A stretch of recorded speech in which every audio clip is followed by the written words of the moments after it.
నిత్య తీర్పు జరుగుతుందా, జరగబోతుందా, ప్రపంచం అంటున్న అంత్యక్రీస్తు వచ్చాడా లేక వస్తాడా? ఇది ప్రపంచాన్ని అంత్యక్రీస్తు అనే పదం రాయబడలేదని నేను చెప్పాను మీకు.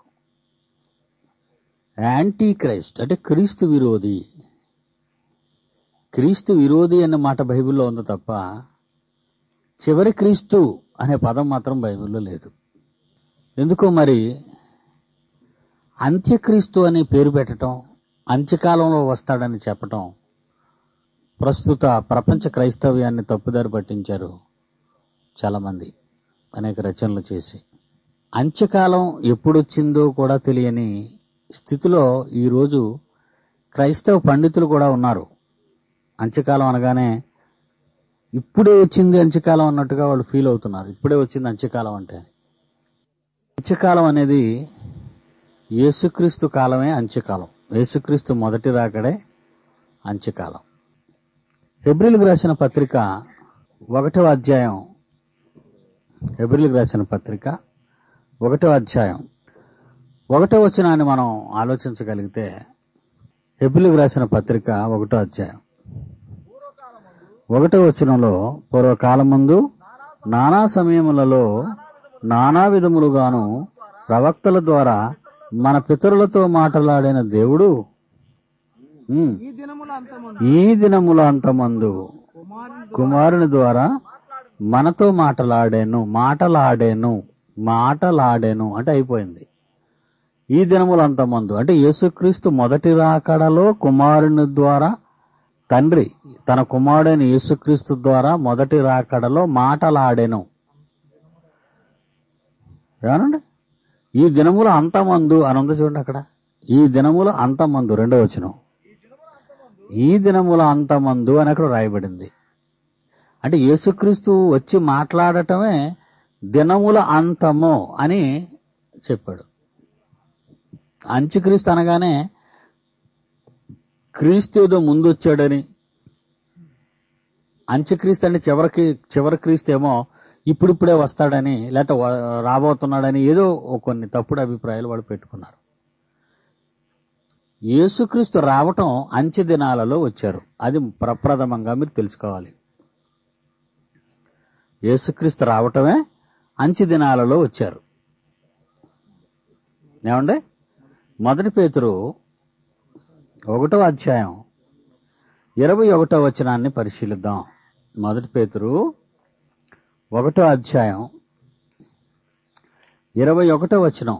ఆయన జగత్తు పునాది వేయబడక మునిపే నియమింపబడెను కానీ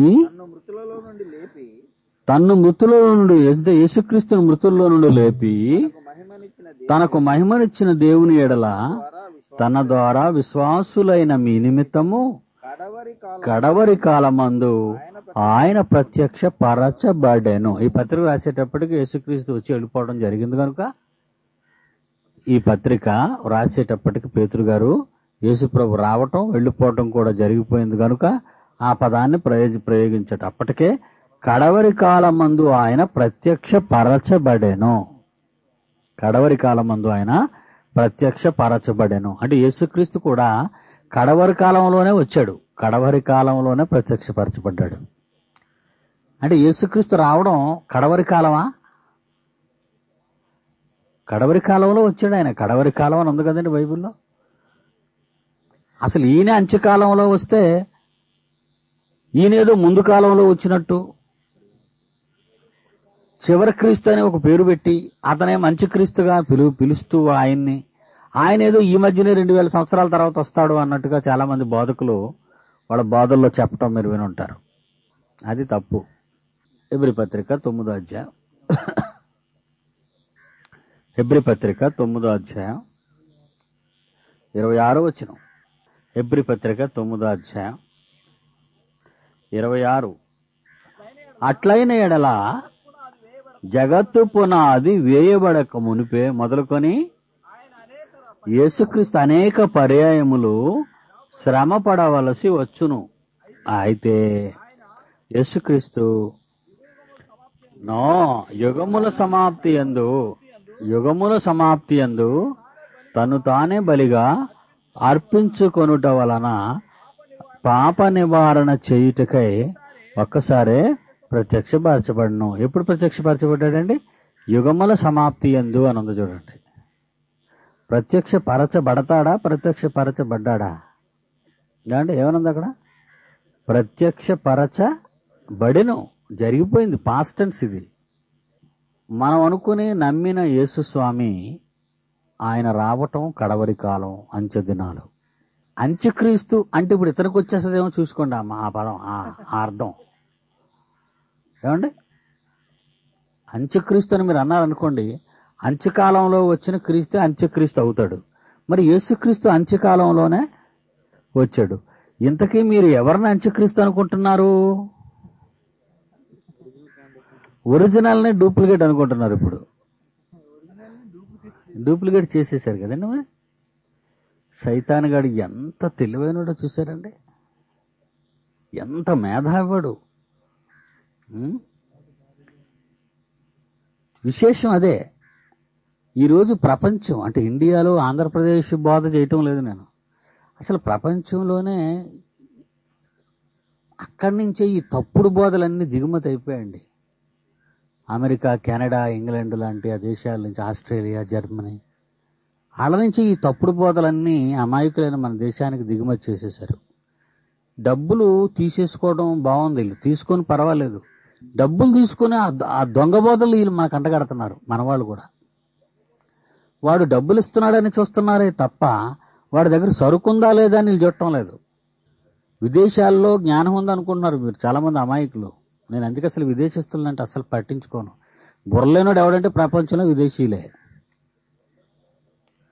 ఎందుకంటే బైబుల్ని వాళ్ళ దేశంలో పాఠ్యపుస్తకాల్లో లేకుండా తీసేసినోడు వాడే. తెలుసా మీకు ఆ సంగతి? బైబుల్ని వాళ్ళ పాఠ్యపుస్తకాల్లో లేకుండా తీసేసిన చేతగానోళ్ళు వాళ్లే. ఎందుకంటే అశాస్త్రీయంగా ఉన్నదట బైబుల్ అని వాళ్ళే అంటున్నారు. వాళ్ళే తీశారు, చట్టం చేసి తీసేశారు. అందువలన అంత్యక్రీస్తు అనే పదం వీళ్ళు పేరు పెట్టడం, అసలు బైబిల్లో పదం లేదు. పోనీ అంత్యకాలంలో వచ్చిన వాడు అంత్యక్రీస్తు అని ఒకవేళ అనుకుంటే యేసుక్రీస్తు కూడా అంత్యకాలంలోనే వచ్చాడు. పోనీ అలా అని యేసుక్రీస్తు అంత్యకాలంలో వచ్చాడని అంటున్నారా? అది తెలియదు వీళ్ళకి. యేసుక్రీస్తు ఏదో ముందు కాలంలో వచ్చినట్టు, అంత్యకాలంలో వచ్చిన వాడు అంత్యక్రీస్తు అని, వాడే దొంగ క్రీస్తు అని వీళ్ళేమో చక్కగా ఒక పాలిష్ చేసి ఒక తప్పుడు బోధనం ఈరోజు మన ఇండియా దేశంలో బాగా మన బుర్రలకు ఎక్కించారు. కనుక అంత్యక్రీస్తు అనే పదం బైబిల్లో లేదు. యేసు రావడమే అంత్యకాలంలో వచ్చాడు, ఇతను మాత్రం అంత్యక్రీస్తు కాడు. వీళ్ళు అనుకున్నాను. అందుకే మేము టైటిల్లో ఏం పెట్టామంటే ప్రపంచం అంటున్న అంత్యక్రీస్తు అన్నాం, కానీ మేము అంత్యక్రీస్తు అంటే మా మీద పడిపోతారని ప్రపంచం అంటున్న అంత్యక్రీస్తు అని మేము అందులో రాసాం ఆ పాఠంలో. ప్రపంచం అంటున్న అంత్యక్రీస్తు వచ్చాడా లేక వస్తాడా? అసలు ప్రపంచం అంటున్న అంత్యక్రీస్తు అయినా పోనీ మన క్రీస్తు వచ్చాడు, ప్రపంచం అంటున్న అంత్యక్రీస్తు వచ్చాడా? వచ్చాడు రాలేదు, వచ్చాడు రాలేదు, వచ్చాడు రాలేదు అంటున్నారు. అంటే రెండు సంగతుల మధ్య మీరు ఇంకా డిస్టర్బెన్స్ లో ఉన్నారన్నమాట. వచ్చాడో లేదో తెలీదు. కొంతమంది వచ్చాడంటారు, కొంతమంది రాలేదంటారు. రైట్. వీడు కూడా ఎప్పుడు వచ్చాడో చూడండి.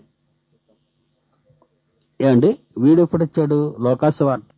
లూకాసు వార్త 10వ అధ్యాయంలో, లూకాసు వార్త 10వ అధ్యాయం 17వ వచనం నుంచి చూద్దాం.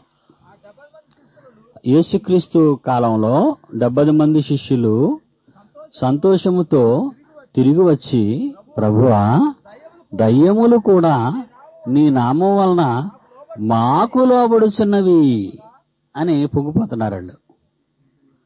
ఏమంటే దయ్యాలు మాకు లోబడుతున్నాయని పాపం యేసు ప్రభు దగ్గరికి వచ్చి అంతో పొంగిపోయి చెప్తుంటే మెచ్చుకుంటాడు అనుకున్నారు వాళ్ళు. సాతాను మెరుపు వలె ఆకాశము నుండి పడుట చూచితని. చూసారా? అసలుడు కూడా పడ్డాడట. అసలుడు పడినట్టు ఎవరు చూశారట? యేసుక్రీస్తే చూశాడు. సాతాను మెరుపు వలె ఆకాశము నుండి పడుట చూచితని. చూసారు మెరుపు ఎలా ఉంటుంది? ఉల్కని అప్పుడప్పుడు పడుతుంటది, అలా వచ్చిందట భూమి మీదకి అది. మరి ఇంతవరకు వీళ్ళు వదలగొడుతున్నవేంటివి? ఎంతవరకు వీళ్ళు వదలగొడుతున్నారు చూసి పొంగిపోయి చెప్పారు, దయ్యాలు మాకు లోపడుతున్నాయని ఘనంగా వచ్చి చెప్పుకున్నారు చూసారా? మరి అవేంటివి? అవన్నీ చిన్ని చిన్నవి. అవన్నీ యేసునామం చెప్తే పారిపోయేవి. యేసు దగ్గరికి వచ్చి నిలబడేది ఉందా? యేసు దగ్గరికి వచ్చి నిలబడేది ఉందా? యేసు ప్రభునే కాళ్ళ మీద పడమనేది ఉందా? ఉంది. అసలు అది అసలు దయ్యం కాకుండా వీళ్ళు చిన్న చిన్న దయ్యాలు చూసి గొప్ప కార్యాలు జరిగిపోతాయని అనుకున్నారు. ఇప్పటికీ దయ్యాలు వదలగొట్టిన వాళ్ళు చూస్తే మీరు ఏమనుకుంటారు? గొప్ప వరం ఉన్నవాడు అంటారు. అంటారా? ఎందుకంటారు? ఈసారి వరం లేకపోతేనే భక్తుడే కాదంటారు మీరు. అయితే అసలు వాడు వచ్చి పడ్డాడు అని యేసుస్వామి చెప్తున్నాడు. సాతాను మెరుపు వలె ఆకాశం నుండి పడుట చూచేదని. అంటే క్రీస్తు విరోధి ఎప్పుడు పడ్డాడన్నమాట? అంత్యక్రీస్తు కాదు. క్రీస్తు విరోధి ఎప్పుడు వచ్చాడు? మొదటి శతాబ్దంలోనే వచ్చేశాడు. ఎవరితో పాటు వచ్చేశాడు? యేసుక్రీస్తుతో పాటే వచ్చేశాడు వాడును. మీకు అర్థమైందండి? క్రీస్తు వచ్చాడు, క్రీస్తు విరోధి వచ్చాడు. వీళ్ళు క్రీస్తు విరోధిని చూడడం మానేశారు, క్రీస్తుని చూస్తున్నారు. క్రీస్తు విరోధి రాలేదనుకున్నారు. ఇప్పటికీ ప్రపంచం అదే అనుకుంటుందా? ఆ మధ్యకాలంలో ఒకటి 666 నొసట మీద ముద్ర ఉందని పేపర్లో వేశారు. అమెరికాలో ఉన్నాడేటవాడు. వాడే చివరి క్రీస్తు, అంత్యక్రీస్తు వాడే అని అక్కడ పేపర్లో వేసి ప్రకటించారు. అంటే ఇంకా అమెరికా వాడికి ఎంత బుర్ర ఉందో ఆలోచించండి మీరు. చివరి క్రీస్తు ఇప్పుడు వస్తాడా? ఫ్రాన్స్ లో వస్తాడు, యూరోప్ లో వస్తాడు, ఇండియాలో వస్తాడు. చూస్తున్నారు ఎక్కడొస్తాడని. వచ్చేసాడా? ఏది దేవుడు అనబడునో, ఏది పూజింపబడునో దానిని అంతటిని ఎదిరించుచు, దానంతటికి పైగా వాడు తన్ను తానే హెచ్చించుకొనుచు, తానే దేవుడనని తన్ను కనపరుచుకొనుచు దేవుని ఆలయములో కూర్చుండును. మనమంతా ఆ ఆలయములో వాడిని ఆరాధించుచున్నాము. ఆరాధిస్తూ అంత్యక్రీస్తు వస్తాడంటున్నాం మరలా మనమే. చూసారా ఎంత చక్కగా మడత పెట్టాడో మనల్ని. ఈ జనం ఇలా మడత పడిపోవడానికి కారణం ఏంటో తెలిసే? బైబుల్ తెలియకపోవటం వీళ్ళకి. 2 దశలోనికల్లో కదా వాక్యం. మరి ఆ పత్రిక ఎప్పుడు రాశాడు? 54 క్రీస్తు శకం. ఈ 2 దశలోనికల పత్రిక 54లో రాశాడు ఆయన పౌలు. రాస్తూ ఏది దేవుడు అనబడునో, ఏది పూజింపబడునో దాని అంతటిని ఎదిరించుచు, దానంతటికి పైగా వాడే తను తానే హెచ్చించుకొనుచు, తానే అసలు దేవుడిని తను కనపరుచుకొనుచు దేవుని ఆలయములో కూర్చుండును. ఏమండి? హేయమైనది పరిశుద్ధ స్థలములో ఉండుట నిలుచుట మీరు చూచినప్పుడు చదివేటప్పుడు గ్రహించమన్నాడు. అది ఎక్కడ జరుగుతుంది అనుకున్నారు వీళ్ళు? ఇశ్రాయేలు దేశంలో జరుగుతుంది అనుకున్నారు అమాయకులు. అర్థమైందా? ఇశ్రాయేలు దేశంలో సొలొమోను కట్టించిన దేవాలయంలో జరుగుతుందేమో అనుకుంటున్నారు వీళ్ళు. వాడు ఎక్కడికి వచ్చేసాడు? ఆలయంలోకి వచ్చాడు, ఆలయంలో కూర్చున్నాడు. మనం ఎక్కడికి వెళ్తున్నాం? ఆడి దగ్గరికి వెళ్తున్నాం. అప్పుడు వాడు అంటాడు, భక్తులారా మీరు వారానికి ఒకసారి వచ్చి కనబడితే సరిపోతుంది, కానుకిస్తే చాలు, దీవెన మీదే, ఆశీర్వాదాలు మీకు, మీరు ఏం పని చేయని అవసరం లేదు. అర్థమైందా? మీరే పని చేయాలి, మీకు పని లేదు. ఆదివారం గుడికి రండి. పోనీ రాలేరా? పండక్కైనా రాలేరా? మీరు పండక్కైనా రండి. మీరు రాకపోయినా పర్వాలేదు, చందా ఇస్తే చాలు. ఈరోజు బోధలు ఎలా ఉన్నా చూశారు కదా. 4 గోడల మధ్య ఉండిపోయింది క్రైస్తవ్యం, బయటకు వెళ్లకుండా.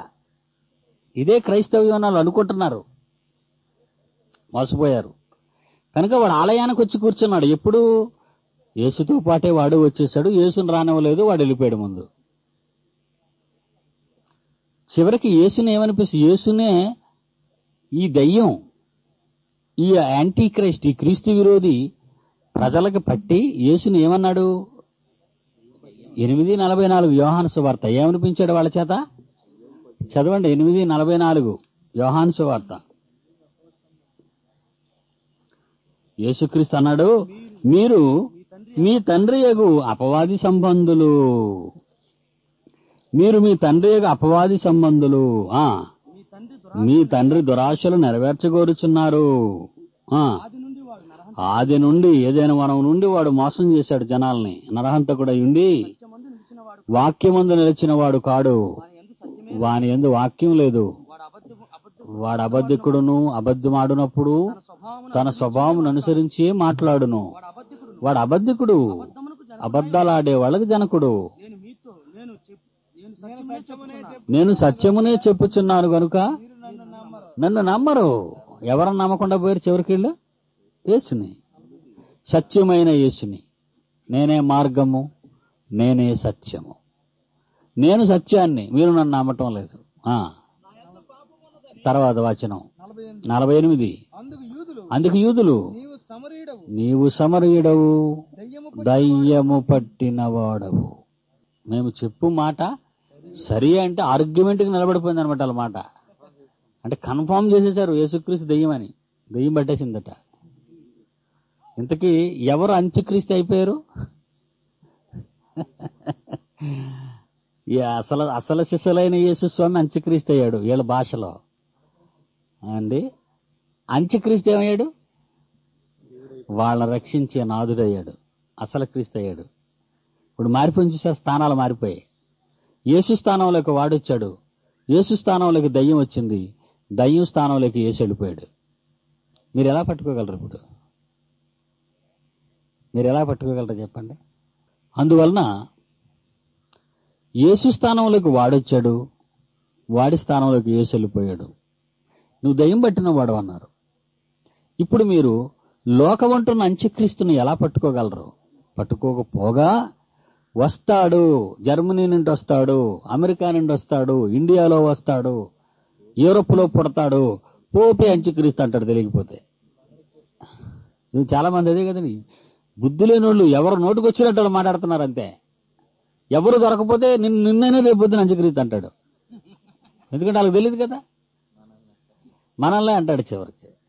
కారణం వీళ్ళకి బైబిల్పై సరైన పరిజ్ఞానం లేక. ఈ సెమినారు ఏర్పాటు చేయటంలో మా ఉద్దేశం ఏంటంటే, ఈరోజు ప్రపంచానికి బైబిల్పై సరైన అవగాహన లేదు. మీలాంటి వాళ్ళు దేవుని వాక్యాన్ని బాగా నేర్చుకొని అసలు సిసలైన మొదటి శతాబ్దపు బోధ ఈ ప్రపంచానికి మరలా తెలియచేయవలసినటువంటి బాధ్యత మీపై ఉంది. అందువలన అంత్యక్రీస్తు సంగతి మీరు విన్నారు. వాడు ఆల్రెడీ వచ్చేసాడు, ఇప్పుడున్నాడు వాడు. 1 యోహాను 2వ అధ్యాయం, 1 యోహాను 2వ అధ్యాయం 18 నుంచి 23. 1 యోహాను 2వ అధ్యాయం 18 నుంచి 23. చిన్నపిల్లలారా, ఇది కడవరి గడియా. క్రీస్తు విరోధి, అంత్యక్రీస్తు కాదండి, క్రీస్తు విరోధి వచ్చునని వింటిరి కదా. ఇప్పుడును అనేకులైన క్రీస్తు విరోధులు, వాళ్ళు అనుకున్న అంత్యక్రీస్తులు వీళ్ళే. ఒక క్రీస్తా, ఎక్కువ మంది క్రీస్తులా? అనేకులైన క్రీస్తు విరోధులు బయలుదేరి ఉన్నారు. అంటే పిల్లలు పెట్టేశాడు అనమాట, అంతే కదండి. క్రీస్తు విరోధి వచ్చునని వింటిరి కదా. ఇది కడవరి గడియా. ఈ పుస్తకం ఎప్పుడు రాశాడండి? 90, క్రీస్తు శకం 90లో రాశాడు 1 యోహాను పత్రికని. అప్పటికే ఇది కడవరి గడియా అంటున్నాడు ఆయన. అంటే లాస్ట్ అవర్, ఇది కడవరి గడియా, లాస్ట్ మూమెంట్. ఇది గడియా, చివరి లాస్ట్ మినిట్, లేదా లాస్ట్ గడి అంటే ఏంటిదండి? లాస్ట్ అవర్ అన్నాడు ఇంగ్లీష్ లో. అంటే చివరి కాలం. ఇది చివరి కాలం, చివరి గడియా. క్రీస్తు విరోధులు వచ్చినని వింటిరి కదా. విన్నాం. ఇప్పుడు నువ్వు అనేకులైన క్రీస్తు విరోధులు బయలుదేరి ఉన్నారు. ఇది కడవరి గడియా అని దీని చేత తెలుసుకొను చున్నాము. కడవరి గడి అని మీకు ఎలా తెలియాలి మరి? ఇది కడవరి గడి అని ఎలా తెలియాలి? దొంగ బోధలు వచ్చినవి గనుక, అబద్ధ బోధలు వచ్చినవి గనుక, బైబిల్లో లేని బోధలు బయట ఉన్నవి గనుక కడవరి గడియ అని మీ అర్థమైపోవాలి. ఒకవేళ యేసుక్రీస్తు కడవరి కాలంలో పుట్టాడనేది ఒకవేళ మీరు జీర్ణించుకోలేకపోతే, అబద్ధ బోధకులు వచ్చారు కనుక కడవరి గడియని ఇప్పుడైనా తెలుసుకోమన్నాడు. 19వ వచనంలో వారు మనలో నుండి బయలు వెళ్ళిరి, కానీ వారు మన సంబంధులు కారు. ఇప్పుడు అంత్యక్రీస్తు ఎక్కడి నుంచి వచ్చాడండి? జర్మనీ నుంచా? మనలో నుండే వాళ్ళు వచ్చారు బయటికి. మనలో నుంచి అంటే ఎలాగా? మన అవునంటలు కాదంటారు. మనం ఎక్కడ అవునంటాం, వాళ్ళు ఎక్కడ కాదంటారు. మనం ఎక్కడ అవునంటే వాళ్ళు ఎక్కడ కాదంటారు. ప్రపంచ క్రైస్తవులంతా ఒక్కటవండి అంటే వాళ్ళేటంటారు, ఎవరి విశ్వాసం వారిది బాబు, మమ్మల్ని కలిసిపోమంటారేటి, మేము మాదిగ క్రైస్తవులం, మేము బ్రాహ్మణ క్రైస్తవులం. ఏంటండి ఇది?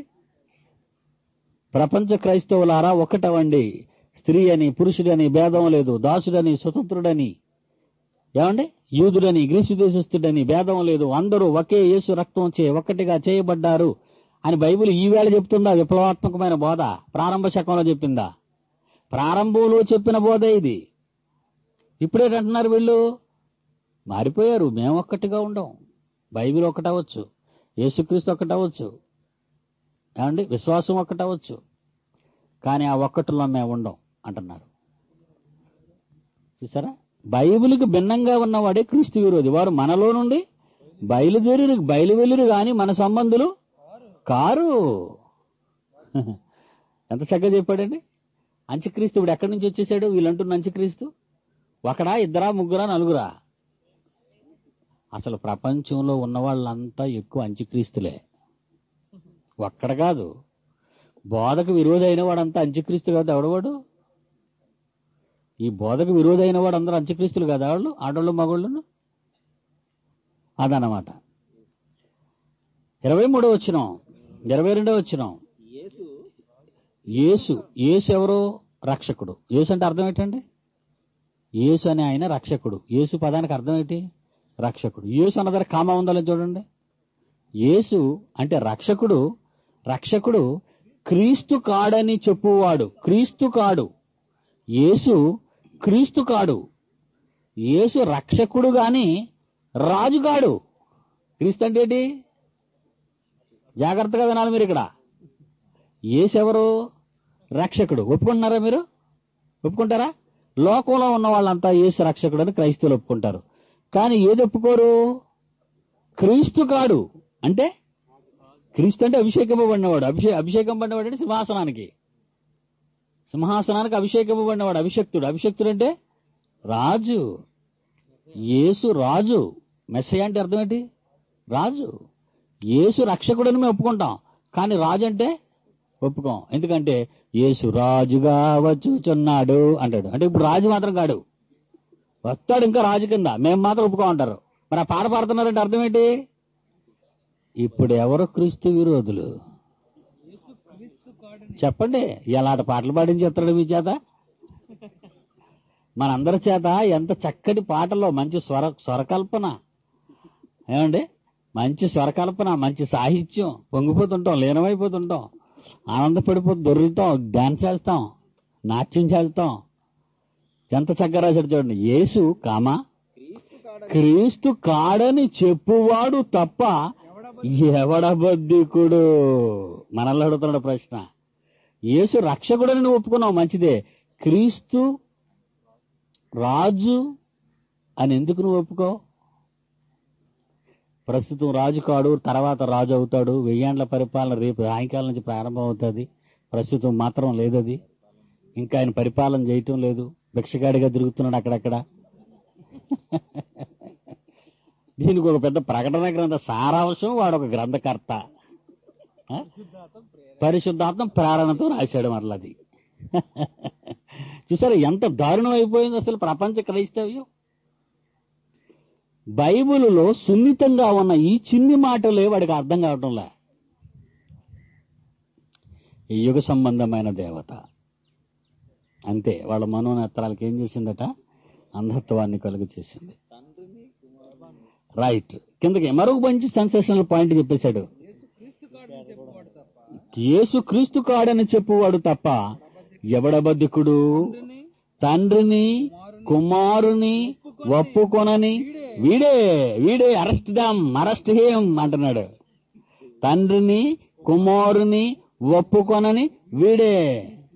తండ్రి కుమారుడు, కుమారుడే తండ్రి, పందే పరిశుద్ధాత్మ, త్రియేక దేవ వందనం అంటున్నాడు. అంటే తండ్రి వేరు కుమారుడు వేడు అని ఒప్పుకోడు. ఆయనే ఈయన, వీడే వాడు, వాడే వీడు. డబల్ రోల్ అనుకుంటున్నాడు. మరలా వినాలి జాగ్రత్తగా ఈ పదాన్ని. తండ్రిని కుమారుని, తండ్రి వేరేగా ఉన్నాడు, కుమారుని ఒప్పుకోనని వీడే క్రీస్తు విరోధి అన్నాడు. తండ్రి ఉన్నాడు, కుమారుడు ఉన్నాడు, కానీ తండ్రి కుమారుడు ఒక్కటే అన్నాడంటే అర్థం ఏంటి? తండ్రి వేరు కుమారుడు వేరు అంటే అర్థం ఏంటి? మరి దాని అర్థం తండ్రిని కుమారుని ఒప్పుకోనని వీడే. వీడు ఎప్పుడు వచ్చాడు చెప్పండి? ఈ బాధ ఎప్పుడు ఇచ్చింది? ప్రారంభ శకంలోనే వచ్చేసింది. ఇది మనం ఇంతవరకు కనిపెట్టలేకపోయాం కదండి. ఇప్పుడు మరలా ఏమంటారు తెలుసా? ఈ బాధ మీరు వెళ్ళి చెప్పారనుకోండి, అప్పుడు మిమ్మల్ని అంటాడు వీడే క్రీస్తు విరోధి అని. ఇప్పుడు మీరు అంతా వింటారా? నో మేము ఇంతవరకు విన్నది నువ్వు పొరపాటు అయిపోయింది, ఇది కరెక్ట్ గా ఉంది, పర్ఫెక్ట్ గా బైబిల్లో అంటే ఇంతకాలం ఇన్ని వందల సంవత్సరాలుగా ఇంత మేము నేర్చుకున్నదంతా తప్పన్నమాట. ఈ మధ్య ఎక్కడికి వెళ్ళి చెడిపోయి వచ్చాడు కనుక క్రీస్తు విరోధుల కింద డిక్లరేషన్ ఇచ్చేస్తాడు మీకు. ఇడిగో క్రీస్తు విరోధి, మీ సంఘాలకు రానివ్వకండి అంటారు. నిజమండి. తండ్రిని కుమారుని ఒప్పుకొనని వీడే క్రీస్తు విరోధి.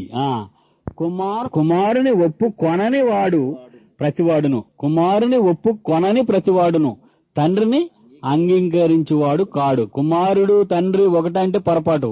కుమారుడు ఉన్నాడని నువ్వు ఒప్పుకుంటే తండ్రి ఉన్నాడని ఒప్పుకున్నట్టే. అంతే కదండి. కొడుకుంటే తండ్రి ఉండాలిగా. కొడుకే తండ్రా, అప్పుడు తల్లి ఏమైపోద్ది? మామూలుగా మన భాషలో ఆలోచిస్తే ఎంత డిఫరెన్స్ వచ్చేద్దండి అక్కడ. కుమారుడు ఉన్నాడు, కుమారుని ఒప్పుకున్నామంటే తండ్రి ఉన్నాడు. కుమారుని ఒప్పుకొనని ప్రతివాడును తండ్రిని అంగీకరించేవాడు కాడు.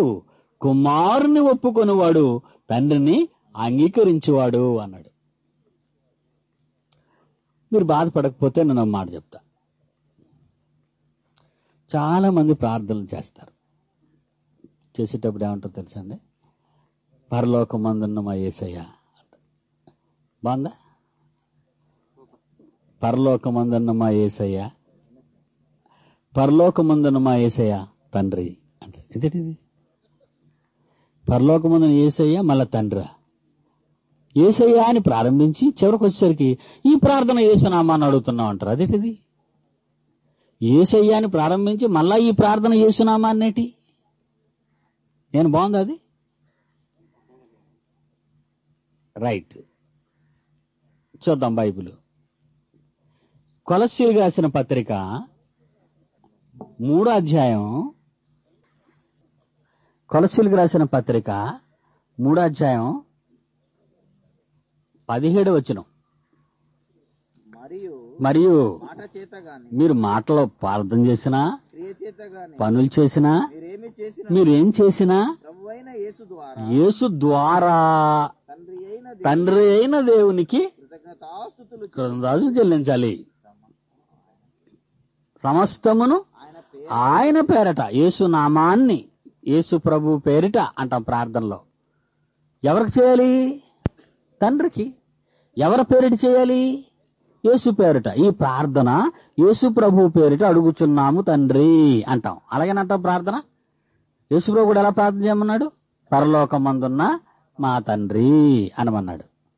యేసు మరియు మాట చేత గాని క్రియ చేత గాని మీరేం చేసినా ప్రభు అయిన యేసు ద్వారా తండ్రి అయిన దేవునికి, ప్రభు అయిన యేసు ద్వారా తండ్రి అయిన దేవునికి, పరలోకమందున్న తండ్రి అని ప్రారంభించారు. బాగుంది. కిందనే ఈ ప్రార్థన యేసుక్రీస్తు పేరిట అడుగుతున్నాము అంటారా? అది ప్రార్థన పద్ధతి. మరి అలా కాకుండా పరలోకమందున్న మా యేసు ప్రభువా తండ్రి అంటే ఎవరైనా యేసునే తండ్రి అనుకుంటున్నారా? తండ్రిని కుమారుని ఒప్పుకొనని వాడే. మర్చిపోకూడదు. తండ్రి ఉన్నాడు, కుమారుడు ఉన్నాడు. తండ్రిని కుమారుని కలిపేశారనుకోండి మీరు, అప్పుడు ప్రాబ్లం అవుతుంది. మీరు తండ్రిని యేసు ద్వారా అడగాలి, ఆయన నామాన్ని. ఏమండి? మరో వచనం చూస్తారా? ఎఫ్సి పత్రిక 5వ అధ్యాయం, ఎఫ్సి పత్రిక 5వ అధ్యాయం 20. ఎఫ్సి పత్రిక 5వ అధ్యాయం 20. మన ప్రభు అయిన యేసుక్రీస్తు పేరిట సమస్తమును గూర్చి తండ్రి అయిన దేవునికి అన్నాడు. తండ్రిని అడగాలి, యేసుక్రీస్తు పేరిట అడగాలి. మీరు ఈ వేళ నుంచి గమనించండి. పెద్ద పెద్ద మీటింగ్లకు వెళ్ళేటప్పుడు మీరు అబ్జర్వ్ చేయండి. పెద్ద పెద్ద ప్రసంగికుడు ఇది ఇలాగా అంటాడు, పరలోకమందున్న మా యేసు ప్రభువా, మా కొరకు రక్తం కార్చిన దేవుడా, పరిశుద్ధాత్మ దేవా, మళ్ళా కలిపేస్తాడు అది. చాలా మంది ప్రార్థనలు వింటుంటాను, వాళ్ళన్నీ కలిపిస్తుంటారు. ఎవరిని ప్రార్థన చేయలో తెలియదు, ఎవరి పేరిట ప్రార్థన చేయలో తెలీదు. అంటే ఎంత భయంకరమైన స్థితిలో ఉన్నారో చూసారా వీళ్ళు. వినడానికి బాగుంటది అనకండి. కొంతమంది అంటారు త్రియేక దేవా అంటారు, ఈ గొడవ లేకుండా. అంటే తండ్రి, కుమారుడు, పరిశుద్ధాత్మ వీళ్ళు ముగ్గురు ఒకటే అని. అందువలన వాడు ఎలా దిగిపోయాడో, ఎంత తెలివిగా దిగిపోయాడో చూసారా. ఏనైనా వెరీ గుడ్. మళ్ళా 1 యోహాను 4వ అధ్యాయం 2వ వచనం.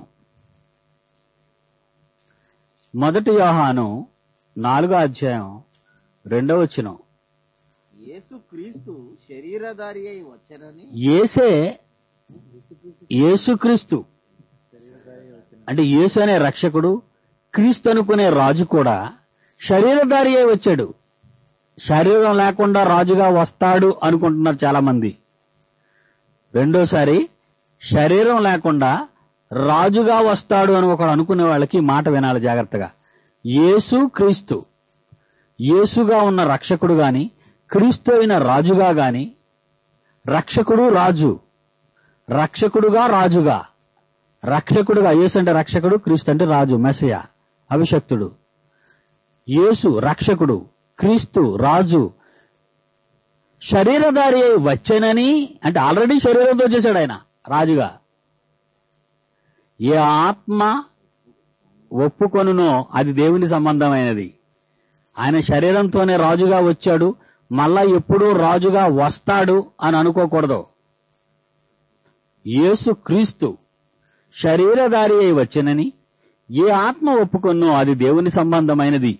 ఏ ఆత్మ యేసును ఒప్పుకొనదో అది దేవుని సంబంధమైనది కాదు. దీనిని బట్టి దేవుని ఆత్మను మీరు ఎరుగుదురు. క్రీస్తు విరోధి ఆత్మ వచ్చునని మీరు వినిన సంగతి ఇదే. ఇది వరకే అది లోకములో ఉన్నది. వస్తాది అంత్యక్రీస్తు, అంత్యకాలము అని కానీ మీరు చూసుకుంటే వచ్చేసి అప్పుడు పిల్లలు పుట్టించేసి సైన్యాన్ని తయారు చేశాడు. ఒకవేళ నువ్వు ఆ బెటాలియన్లో ఉన్నావేమో, ఆ సమూహంలో ఉన్నావేమో, అదన్నమాట. అంటే ఇంకా రాలేదు అని నిన్ను నమ్మించేస్తున్నాడు వాడు. ఇంకా రాలేదు నేను కాను అడిచుడు అంటున్నాడు. ఎంత మోసపోయింది చూసిందా క్రైస్తవం, ఎలా మోసపోయిందో, మనల్ని ఎలా దారి మళ్లించాడు చూసారా. 1 యోహాను 2వ యోహాను 2వ అధ్యాయం 7వ వచనం. 2వ యోహాను ఒకే ఒక అధ్యాయం 7వ వచనం 8వ వచనం. 2వ యోహాను 7వ వచనం 8వ వచనం. యేసుక్రీస్తు శరీరధారి అయి వచ్చెనని ఒప్పుకొనని వంచకులు అనేకులు లోకములో బయలుదేరి ఉన్నారు.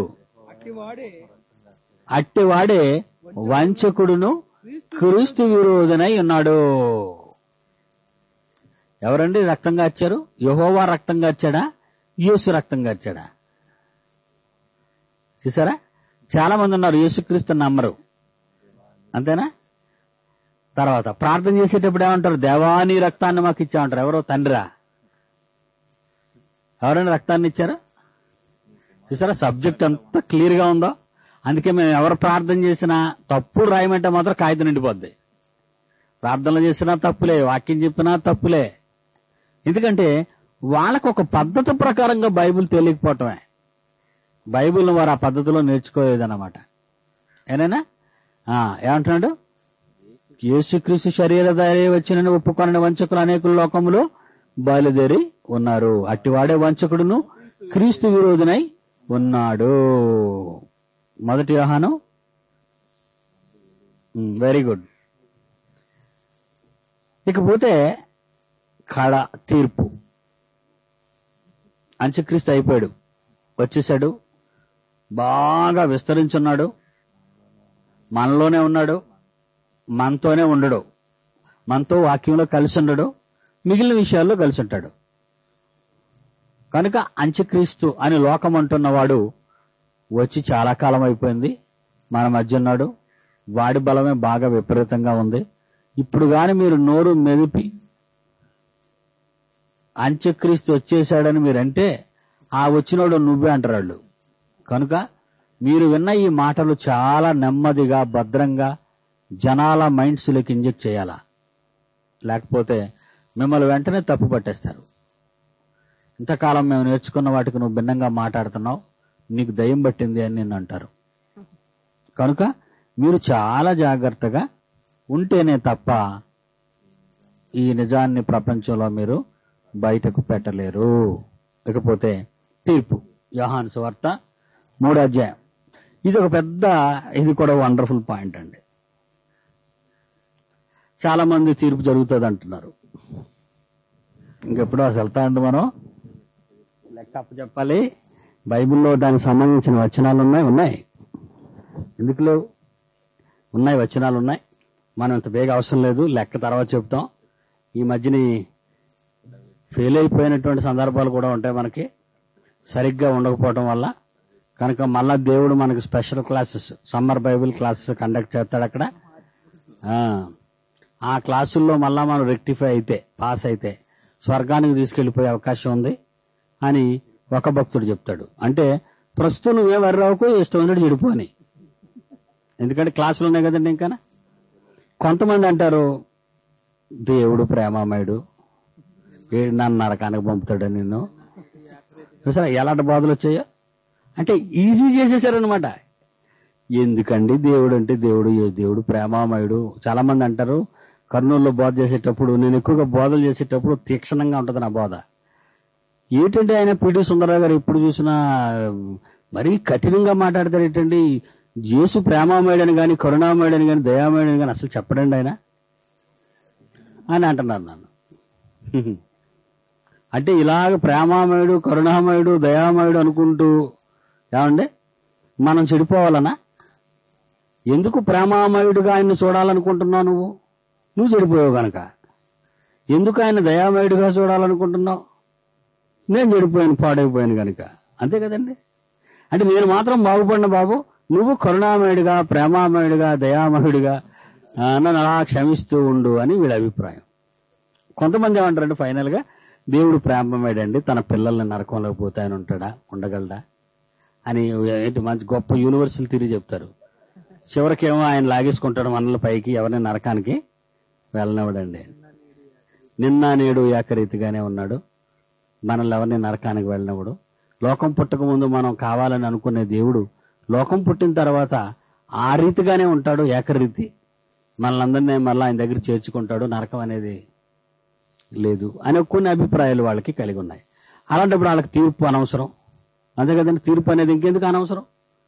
తీర్పు అనేది ఏమీ లేదు. భక్తి అవసరం లేదు. మీరు క్రైస్తవులుగా బాప్తిసం పొందనవసరం లేదు, నమ్మనవసరం లేదు, దేవుని కోసం బ్రతకనవసరం లేదు, దేవుని కోసం నేర్చుకోవాల్సిన అవసరం లేదు, శ్రమ తీసుకోవాల్సిన అవసరం లేదు. చచ్చిపోతారు, పరలోకానికి వెళ్ళిపోతారు. ఉన్నప్పుడే ఇష్టం ఉన్నట్టు తిరగండి, తినుము, త్రాగుము, సుఖించుము, చచ్చిపోయాక స్వర్గానికి పోము. అంతే కదండి. చివరికి వాళ్ళు ఎలా తయారు చేశారంటే వాక్యాన్ని దేవుడు ప్రేమామయుడు దయామయుడు కరుణామయుడు అని చెప్పి దారుణమైనటువంటి పరిస్థితుల్లోనికి తీసుకెళ్లిపోయారు. అలాంటి వాళ్ళందరికీ ఈ పాఠం ఒక గుణపాఠం కావాలి. కనుక ఈ తీర్పు అనే పాఠం చాలా విశేషమైంది, అద్భుతమైంది. యోహాను సువార్త 3వ అధ్యాయం. యోహాను సువార్త 3వ అధ్యాయం 17వ వచనం నుండి. లోకము తన కుమారుని ద్వారా లోకము తన కుమారుని ద్వారా రక్షణ పొందుటకే గాని లోకమునకు తీర్పు తీర్చుటకు దేవుడు ఆయనను లోకములోనికి పంపలేదు. ఏమండి? తీర్పు తీర్చడానికి పంపలేదు లోకములోనికి. మరి ఎందుకు వచ్చాడు? లోకానికి ఎందుకు వచ్చాడు? రక్షణ ఇవ్వటానికి. ఏమండి? బాగా వినాలి. యేసుక్రీస్తు లోకానికి వచ్చింది రక్షించటానికి, తీర్పు తీర్చటానికి కాదు. తీర్పు అంటే ఏంటి? జడ్జిమెంట్ అన్నాడు ఇంగ్లీష్లో. జడ్జిమెంట్. తీర్పు వేరు, ఏది నిజమో ఏది అబద్ధమో అని దానిపై జరిగే చర్చ ఆర్గ్యుమెంట్స్ అంటారు, లేక వాదోపవాదములు అంటాం దాన్ని. అర్థమైందండి? వాదోపవాదములు అంటే ఆర్గ్యుమెంట్స్. తీర్పు అంటే జడ్జిమెంట్. తీర్పు అనేది జడ్జిమెంట్. వాదోపవాదాలు విన్న తర్వాత న్యాయమూర్తి ఐపీసీ 302 ప్రకారము ఇతనికి మరణదండన విధించటమైనది. అది జడ్జిమెంట్. తీర్పు అంటే అదే. 2 ముక్కల్లో చెప్తాడు.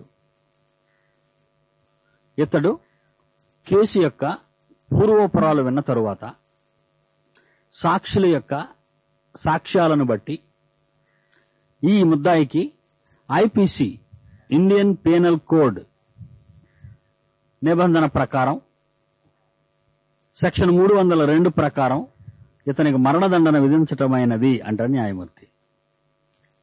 అంతే తీర్పు. ఒక మాటలో చెప్తాడు, స్వర్గానికి వెళ్ళు, నరకానికి వెళ్ళు. అదే తీర్పు. స్వర్గానికి వెళ్ళు, నరకానికి వెళ్ళు. గొర్రెలు, మేకలు మీకు తెలుసు. నా తండ్రి చేత ఆశీర్వదింపబడిన వారులారా పరలోకానికి, నా తండ్రి చేత శపింపబడిన వారులారా నరకానికి. చూసారా ఎలా అన్నాడు? తీర్పది అంటే జడ్జిమెంట్. వాదోపవాదాలు ఉండవు. ఇంకక్కడ వాదోపవాదాలు ఉండవు. ఇది తీర్పు అంటే అర్థం. అది మనసులో పెట్టుకోండి. ఈ 18వ వచనంలో 17వ వచనంలో లోకము తన కుమారుని ద్వారా రక్షణ పొందుటకే గాని లోకమునకు తీర్పు తీర్చుటకు దేవుడు ఆయన్ను లోకములోనికి పంపలేదు. నరకానికి పొండి, స్వర్గానికి పొండి అని యేసు చెప్పటానికి రాలేదు ఇక్కడికి. మీరు స్వర్గానికి వెళ్ళిపోండి, మీరు నరకానికి వెళ్ళిపోండి అని యేసు అనలేదు.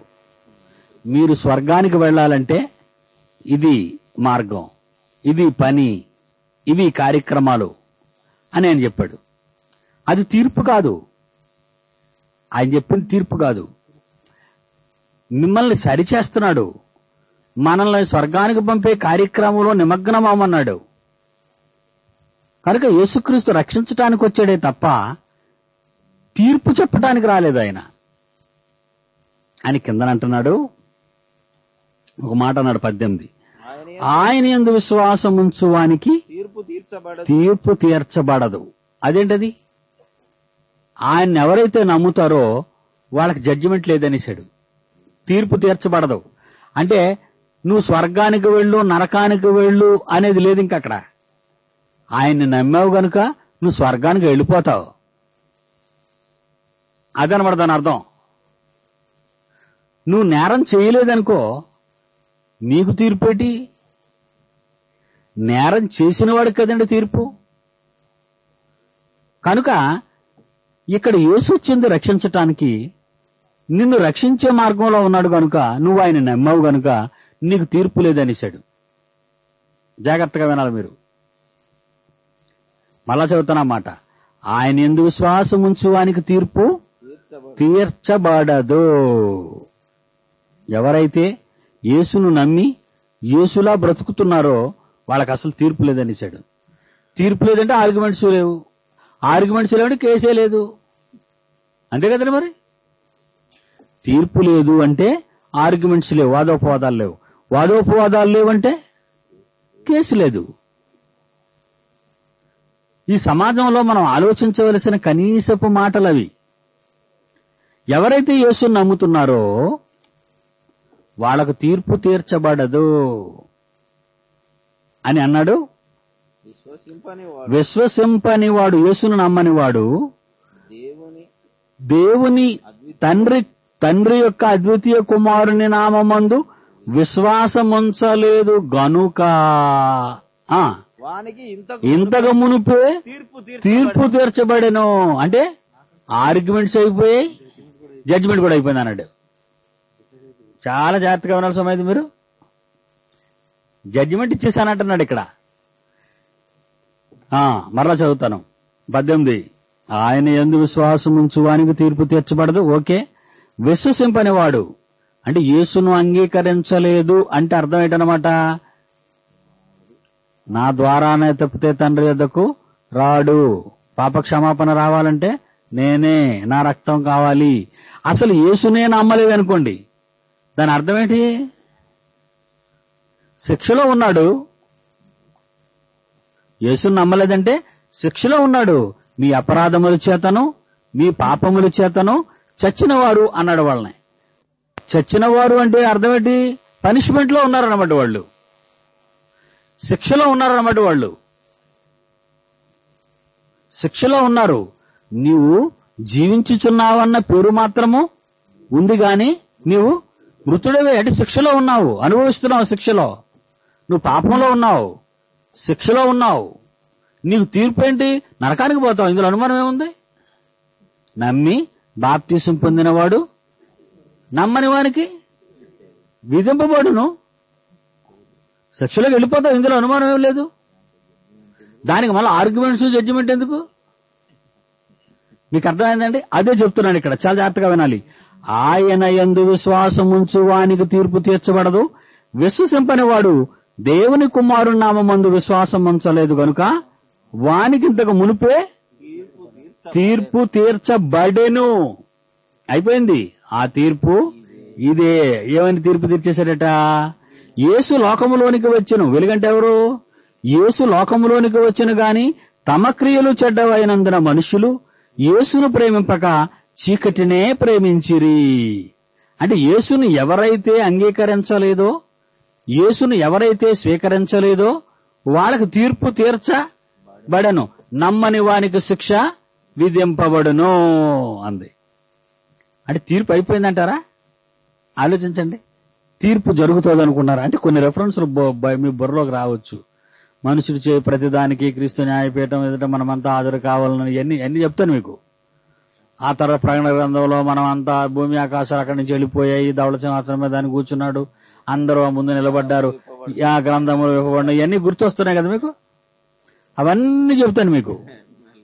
అంటే దేవుడు ఒకసారి ఇక్కడ ఇలా అని తీర్పు తీర్చబడిపోయిందని చెప్పి మరొకసారి మళ్ళా మీ అందరికీ తీర్పు జరుగుతుంది అన్నాడు అనుకోండి, అక్కడ వచ్చేద్దా దేవుడికి నాకు గొడవ. నువ్వేదో ఒక మాట మీద ఉండు, నేను చెప్పడానికి వెళ్ళి ఆళ్ల చేత నేను మాటలు పడిపోతున్నాను. నేనేమో ఎవరైనా తప్పుగా మాట్లాడితే ఊరుకునేది లేదు. నువ్వు అట్నుంచి ఇట్నుంచి అక్కడొక దగ్గర ఇక్కడొక దగ్గర మాట్లాడావనుకో, నీ మాటలు వింటే నేను దెబ్బలు తింటాను అక్కడ అని దేవుడిని అడగాలి. కనుక దేవుడు ఎప్పుడూ రెండు మాటలు మాట్లాడ్డావు, ఒకే మాట మాట్లాడతాడు ఆయన. అయితే మనం అర్థం చేసుకోవటంలో ఎక్కడో లోపం జరిగిందే తప్ప దేవుని మాటల్లో తప్పు లేదని మనం అర్థం చేసుకోవాలి. Very good. కొంచెం ముందుకెళదాం. యోహాను సువార్త 5:24. యోహాను సువార్త 5:24. నా మాట విని నన్ను పంపిన వాని యందు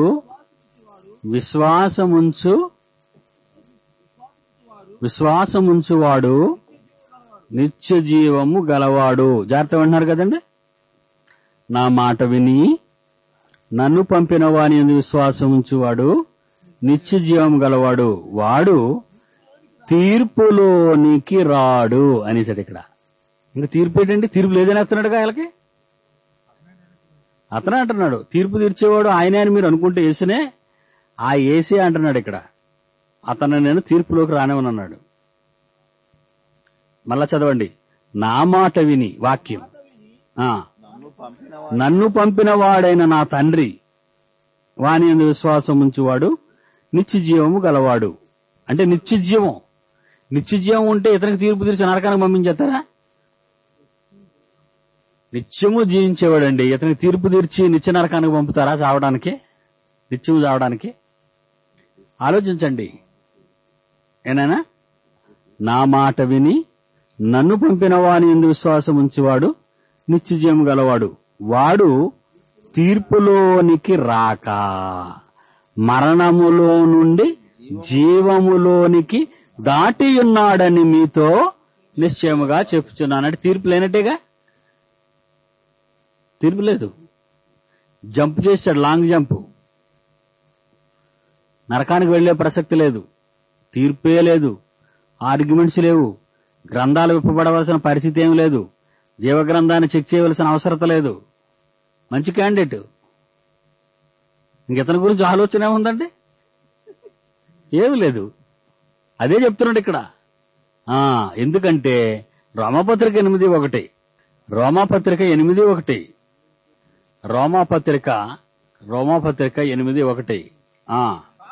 కాబట్టి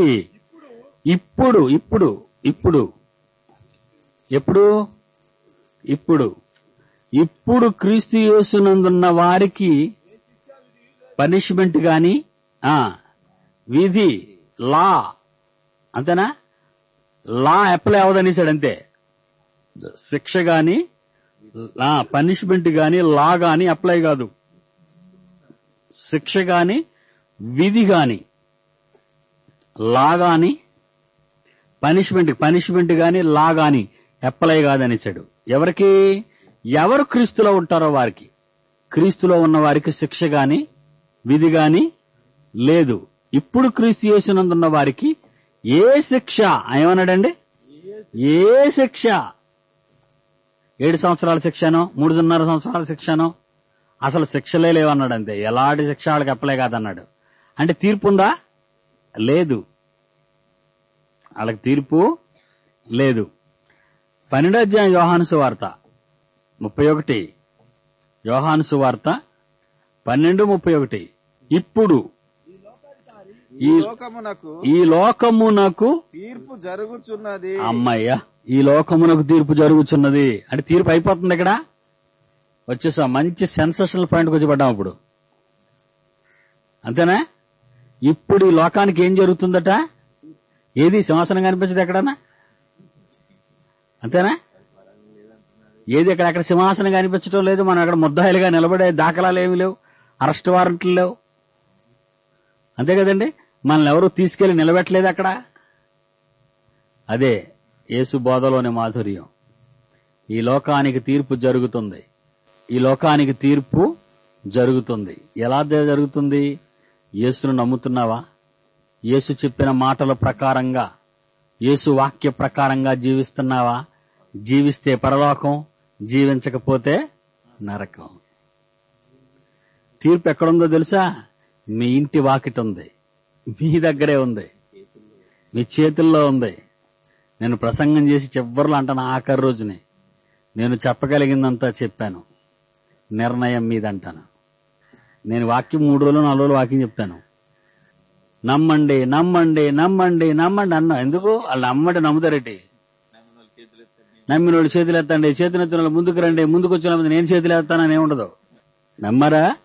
మీ ఇష్టం. నమ్మరా? గుడ్ బాయ్, వెళ్ళిపోతున్నాను మా ఊరు అంటాను. మా ఊరు వెళ్ళిపోతాను. నేను చెప్పగలిగింది ఇంత చెప్పేశాను. నన్ను రప్పించుకున్నారు, మీరు దెబ్బతిన్నారు. ఇలాగంటానండి. నన్ను రప్పించుకున్నారు, ఫ్యాక్ట్స్ విన్నారు మీరు.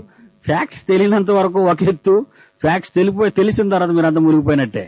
నమ్మలేదు, మీ మనసు మార్చుకోలేదు, మీ ఇష్టం, పోతారు, బలైపోతారు అంటాం. కనుక లోకానికి తీర్పు జరుగుతుంది. ఎలా జరుగుతుంది? దేవుని వాస్తవమైన వాక్యము మీ చేతిలో ఉంది. ఇప్పుడు మీ దగ్గరే లా, మీ దగ్గరే ఉంది. లా ఉందా మీ దగ్గర? అది చదువుతుంటే మీకు ఒకటి అర్థం అవుతుంది. ఇది చేస్తే బాగుపడతావు, ఇది చేస్తే చెడిపోతావు, ఇది చేస్తే బాగుపడతావు, ఇది చేస్తే చెడిపోతావు, నువ్వు ఇలా చేయాలి, ఇలా చేయాలి, ఇలా చేయాలి, ఇలా చేయాలి, ఇలా చేస్తే అక్కడికి చేరతావు, ఇలా చేయని వాడు ఇది ఇలా చేశాడు, ఇలా చేశాడు, ఈ తప్పు చేశాడు, ఈ తప్పు చేశాడు, ఈ తప్పు చేశాడు, ఈ కేడర్ అంతా అందులోకి వెళ్ళిపోతారు. చూసారు, అన్ని మీకుంటాయి బైబిల్లో ఖచ్చితంగా. కనుక మీరు ఎక్కడ తప్పించుకుంటారు? మాకు తెలియదు ప్రభువా, మేమేదో జడ్జిమెంట్, ఆర్గ్యుమెంట్, కోర్టు ఎన్ని అనుకున్నాం, మేమేదో ఏదనుకున్నా బాబు ఎంత పరిస్థితి ఉంటుందని మాకు తెలియదు అనడానికి వీల్లేదు. లేకపోతే బెయిల్ మీద బయటకు వచ్చిద్దాం ఏమి. అందుకే అన్నాడు 31 యోహాను సువార్త 12:31, ఇప్పుడు ఈ లోకమునకు తీర్పు జరుగుతున్నది, ఈ లోకాధికారి బయటకు త్రోసివేయబడును. ఎక్కడి నుంచి? మీలో నుంచి. ఈ లోకాన్ని ఏలుతున్నవాడు మీలో నుంచి బయటకు తోసేస్తారా?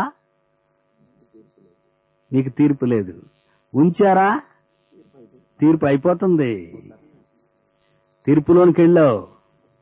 ఆ క్షణాన్ని వాడిని తొయ్యనంత వరకు, వాడి మాటల్లో నువ్వు ఉన్నంత వరకు, ఆ క్షణానికి నువ్వు చచ్చిపోయావో అయిపోయింది నీ తీర్పు, పోతావు.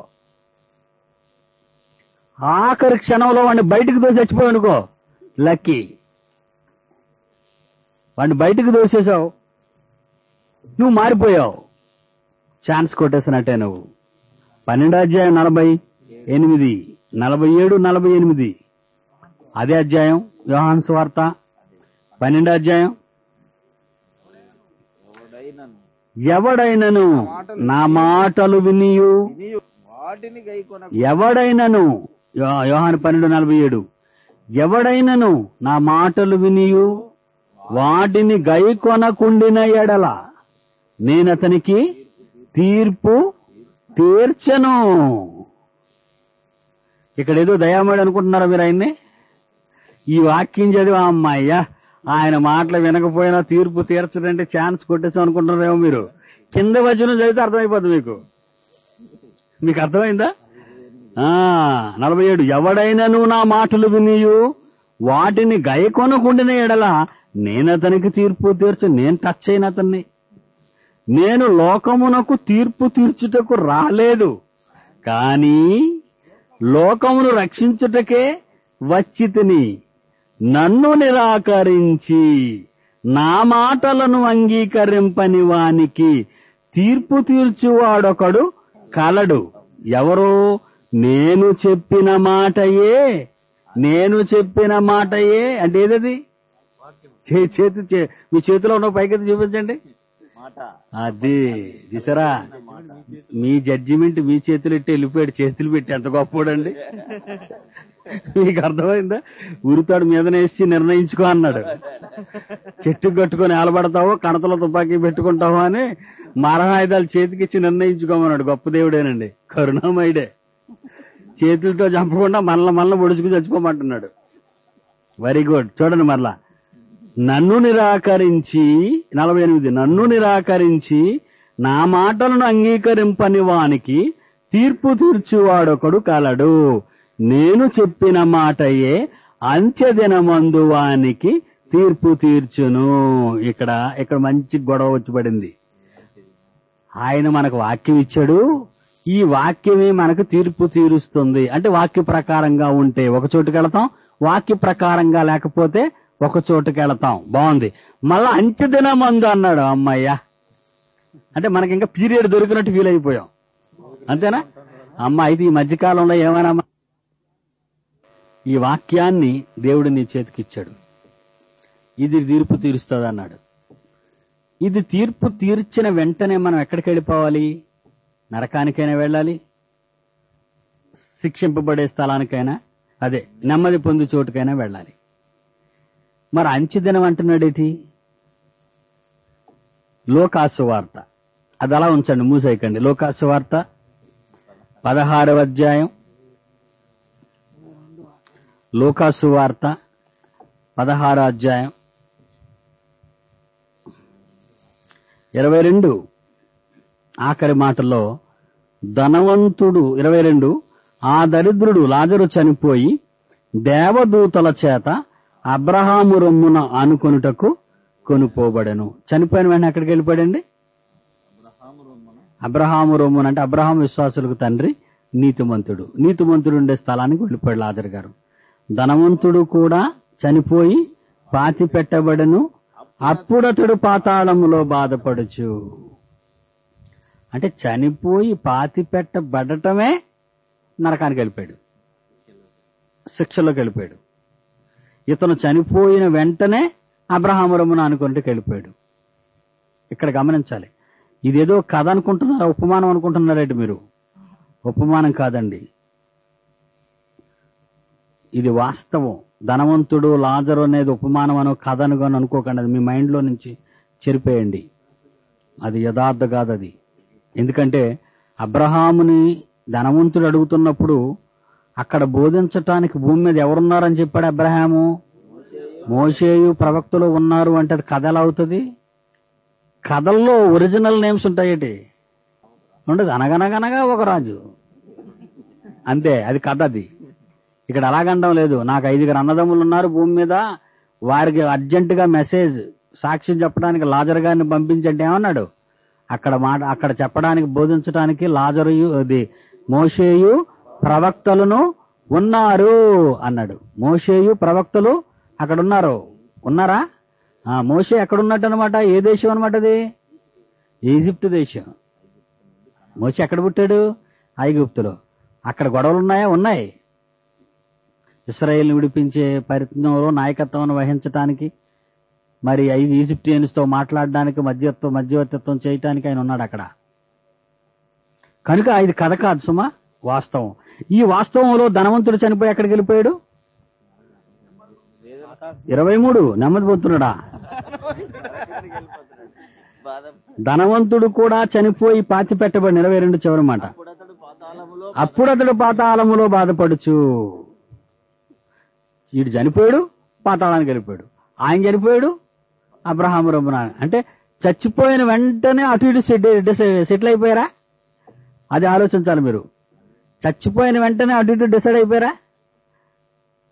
అర్థమైనా?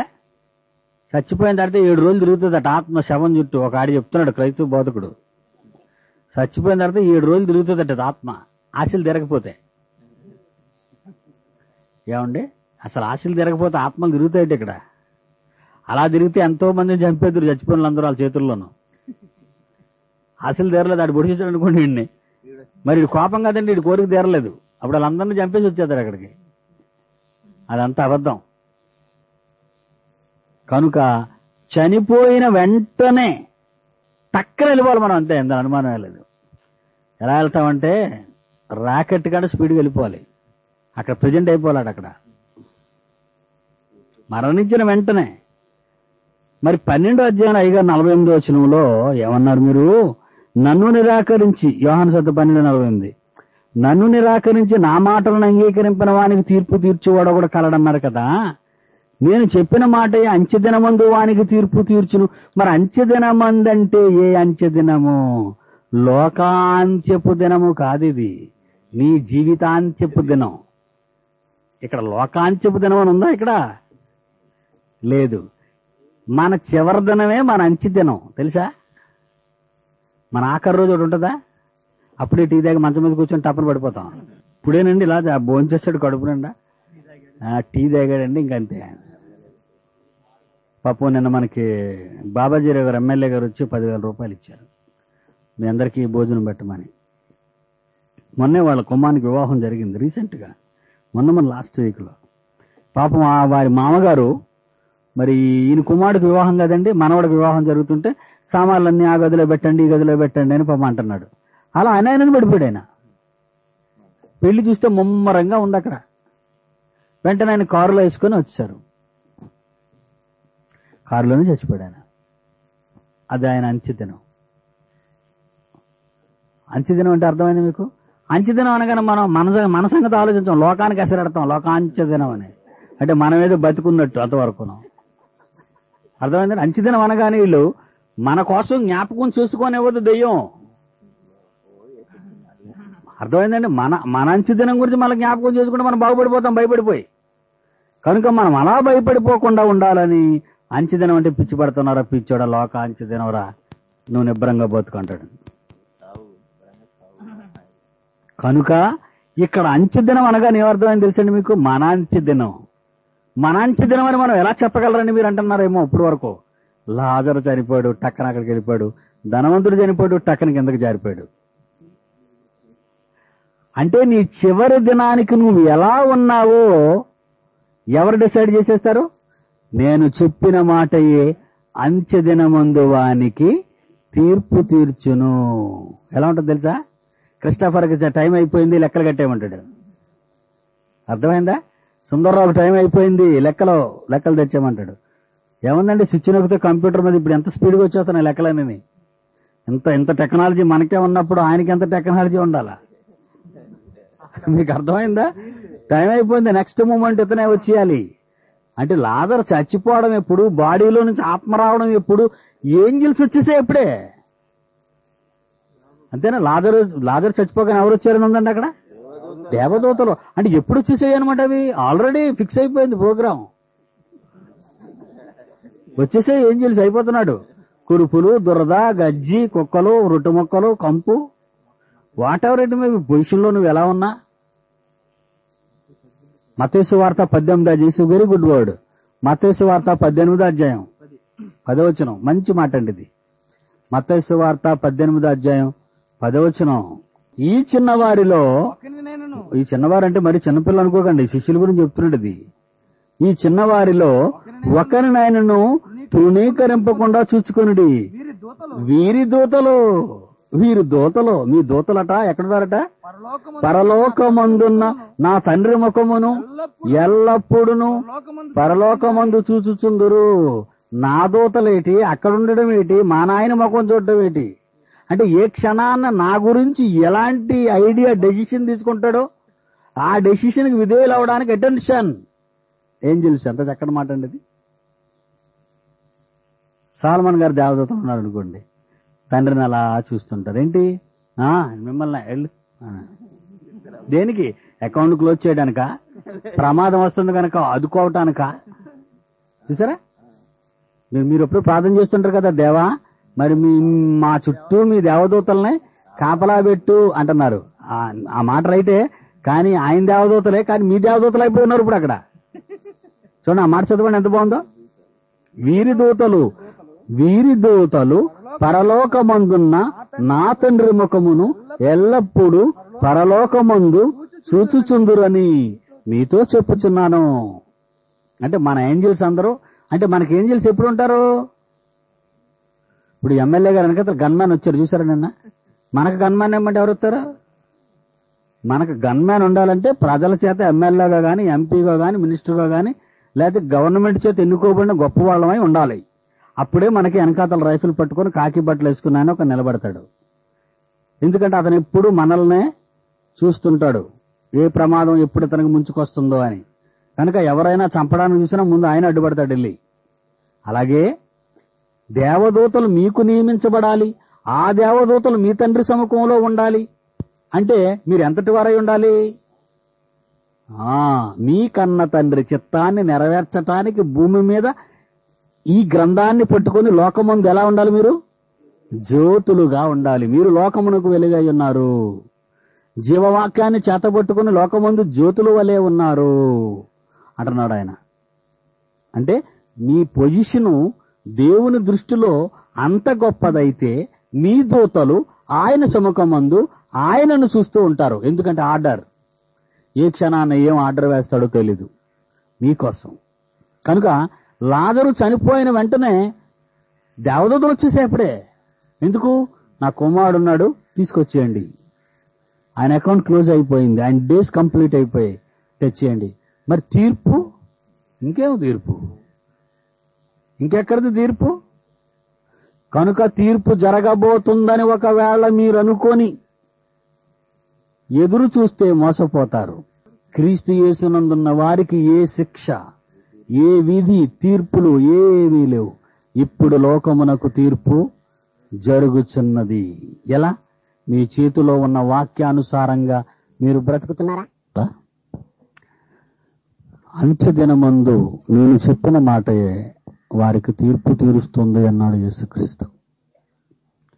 కనుక ఇప్పుడు లోకానికి తీర్పు జరుగుతుంది. క్రీస్తు న్యాయపీఠం ఎదుట మనం అందరం నిలవాలి అనే వాక్యం ఉంది. యేసు ఇప్పుడు ప్రభువు, రాజు, అతని పరిపాలనలో ఉన్నాం, అతని అధికారం క్రింద ఉన్నాం. చట్టం దేవుని వాక్యం, రాజు యేసు, న్యాయాధిపతి ఆయనే, రాజే న్యాయాధిపతి. ఆయన చెప్పిన చట్టం, నేను చెప్పు మాట ప్రకారంగా మీరు చేయక, నేను చెప్పు మాటల ప్రకారం మీరు చేయక ప్రభువా ప్రభువా అని పిలుచుట ఎందుకు? మీకు అర్థమైందండి? నేను చెప్పు మాటల ప్రకారం మీరు చేయక ప్రభువా ప్రభువా అని నన్ను పిలుచుట ఎందుకు? నా యొద్దకు వచ్చి నా మాటలు విని వాటి చొప్పున చేయవాడు బండ మీద తన ఇల్లు కట్టుకున్న బుద్ధిమంతుని పోలుతాడు. ఎవరైతే నా మాటలు వినరో వాడు బుద్ధిహీనుడుగా ఇసుక మీద తన ఇల్లు కట్టుకున్నవాడుగా ఉంటాడు. వరదలు రెండింటికి సమానంగా వస్తాయి. కానీ బండ మీద కట్టుకున్నాడు కనుక నిలబడతాడు, ఇసుకలో కట్టుకున్నాడు కనుక పోతాడు. మర్చిపోకండి. కనుక యేసు రాజుగా, న్యాయాధిపతిగా, ఈ లోకాన్ని ఏలేవానిగా, ఈ చట్టాన్ని కలిగి ఈ ప్రపంచం అనే ఈ న్యాయపీఠంలో ఈరోజు మనం ఉన్నాం. ఈ న్యాయస్థానంలో క్రీస్తు యేసును నుండి ఏ శిక్షా విధి లేకుండా తప్పించుకుంటావో, ఈ న్యాయస్థానంలో ఉండి యేసును రాజుగా అంగీకరించి ఆయన చెప్పిన మాటల ప్రకారం నువ్వు బ్రతకకుండా నీకు నువ్వే శిక్ష వేసుకుంటావో నిర్ణయించుకోమన్నాడు ఆయన.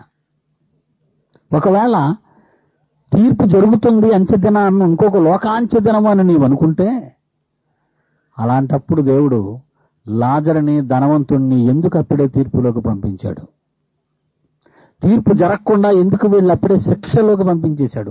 ఒక ఆయన్ని జీవంలోకి, ఒక ఆయన్ని శిక్షలోకి ఎందుకు పంపించేశాడు? అది పాయింట్ అడ్డొస్తుంది మనకి. కనుక మనం చనిపోయే నాటికి ప్రభువులో ఉన్నామా, నిత్య జీవానికి వెళతాం. చనిపోయే నాటికి మనం ప్రభువులో లేమా, నిత్య నరకానికి వెళతాం.